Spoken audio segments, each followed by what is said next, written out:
Hello, welcome to the second episode of C++ for Noobs. First thing we're going to do is we're going to talk about something I forgot to mention in the last episode. Yeah, it's the G++ thing he was using. That's right. So, sorry about if you didn't understand it. You just forgot. Yeah. So, basically G++ is called a compiler. And it takes your source code and it turns it into a program that you can run. And the command line for this example is just about the simplest G++ command line that you'll ever see. Basically, it just says, compile this file and make an executable called first. Yeah. So right there, Carter, the source code is the first file. Right, G++ and then a file name, and then -o, and then what to call the executable that it creates. And if you type ls, you can see afterward. See that green first right there? Yeah. That is the executable. Oh, and, yeah. And it created it from the source.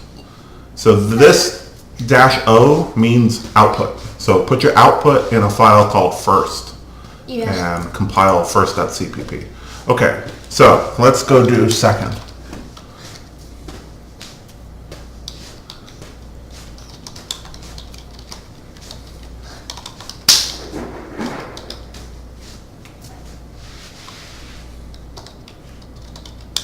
So now I'm going to create a file called second.cpp, and we can get to today's lesson.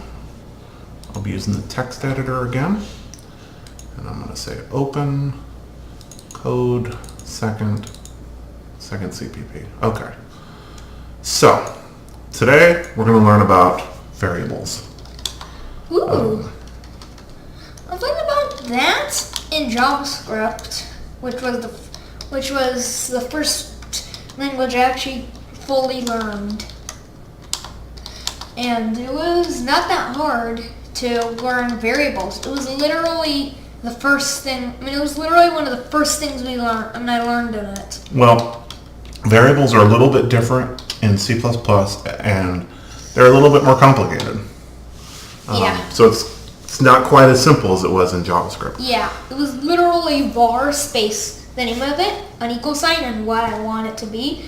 But if it's a word, you have to put two double quotes right next to each other. Yeah. With the word inside it.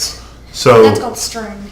The main difference between JavaScript and C++ is that C++ is what's known as a strongly typed language.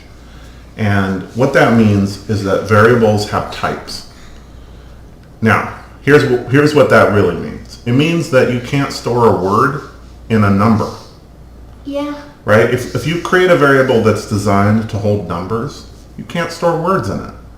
If you create a variable that's designed to store words, you can't store numbers in it. Yeah. Now, you could create a string of characters that looks like a number. That's called an array. That's called an array. Don't jump ahead. Sorry, that was called an array. We won't do arrays quite yet. Oh. That's not an array. But we will get to arrays, but not quite yet. But we're going to talk about variables here. So the simplest kind of variable is an int. Yeah. So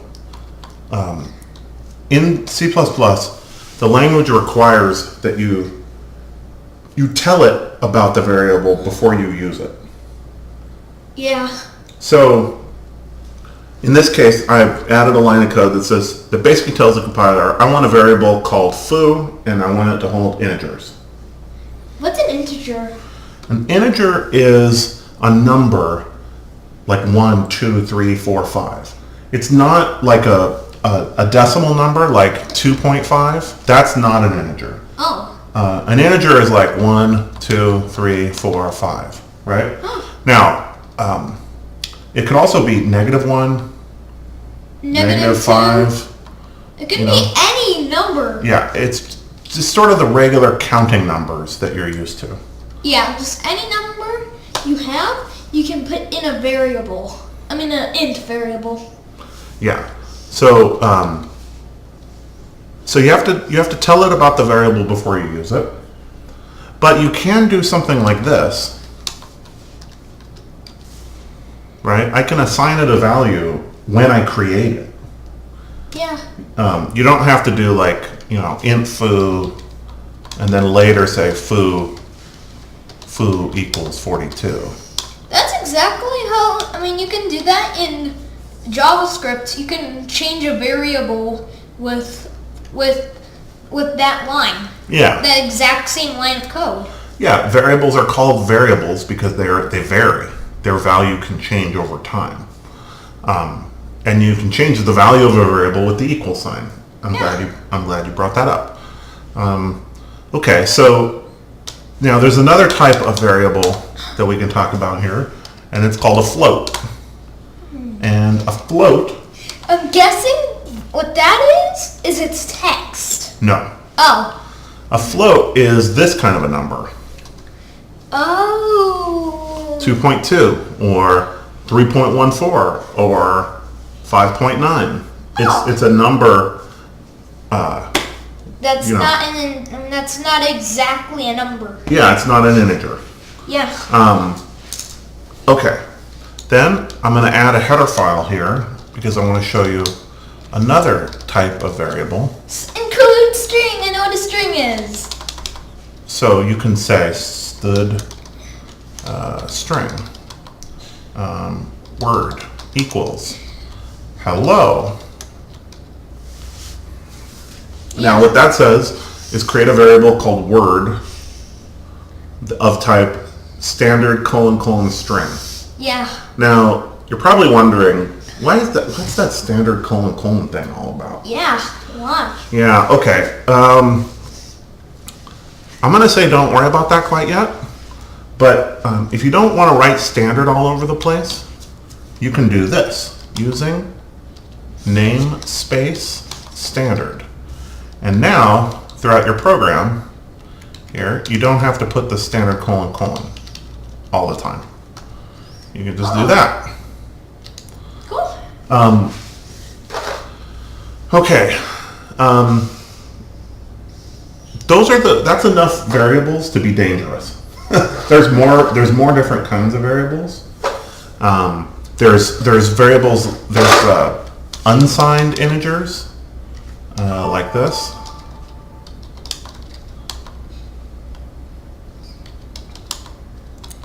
And an unsigned variable can't be negative. Oh. So, but it can be twice as big as a regular integer. So it can't be negative, but it can go to a higher number on the positive side. Now, that brings up an interesting point that I should probably talk about. All these variables have a limit. They can't store an infinitely large number, right? Yeah, like in JavaScript, the highest number you can store is 255, and I think that's for other languages as well. Well, that would be the largest value that you can store in 8 bits. But JavaScript has other variables that will let you store bigger numbers, just like in C++, yeah. Yeah, So, I haven't learned any of those yet. For some reason, they didn't teach them. yeah. So the range of the range of a variable is like the smallest value it can hold to the largest. How big is that? Yeah. Now, there's a type of variable called a. Actually, I'm going to skip that. I'll say this: the int here has a range of approximately -2 billion. What? To +2 billion. Oh my god, that's insane. Yeah. That's Pretty large, right? 4,000,000,001. So the unsigned int goes between 0 and 4 billion. Wow. Approximately. Now, it's not exactly 4 billion, but it's approximately 4 billion. So you can see that it doesn't go negative, right? But it goes twice as big positive. Yeah. You understand? Okay. We're almost done with this video, but I want to show you something funny, I think. As an example here. This kind of gets to the limits of what the computers are actually capable of with floating point numbers. But watch. A equals 1.9999999999999. Jeez, that's a big number. Actually, yeah, that's about right. That's a huge number still.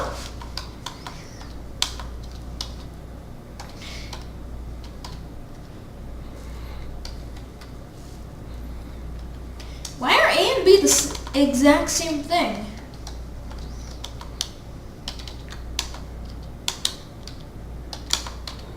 Now we learned about cout. If you remember, cout prints, right? Yeah.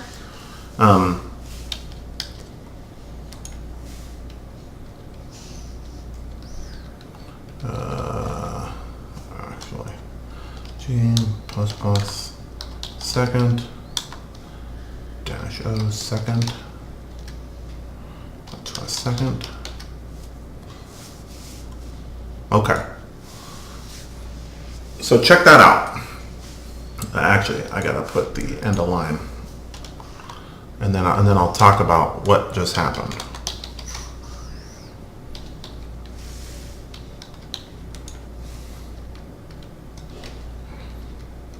Okay, check that out. I told it to add 1.99999 to 1.99999. Yeah. And it said that the answer is 4. Now, that's not right. Really? You got it wrong? Think about it. 1.9 is less than 2, right? Yeah. And the other 1.9 is less than 2, right? Yeah. So how can adding up two things that are less than 2 equal 4? That doesn't make any sense. It doesn't. And what you're seeing here is that the computer has a limit to the precision of these floating point numbers, of these numbers that have decimal points. It can't do infinitely precise math. It makes mistakes with floating point numbers. Now, with integers, it's perfect. Yeah. With floating point numbers, it can do stuff like that. Except The only for problem that you have to worry about with integers is if you accidentally create an integer that's bigger than can be stored in that number. And we can talk about what happens when you do that, and that's bad. But as long as you handle that case, integers are right. But floating point numbers sometimes are wrong. So you have to be careful. Yeah, but they're more precise. Well, I'd say integers are more precise. Why? Because it's exactly what it says it is. With a floating point number, I can add two 1.9s together and get 4. Yeah, That doesn't make sense. Well, it's like almost it, but it can't go that precise. Right. So anyway, that was the video for today. I hope you enjoyed it, and I'll see you next time.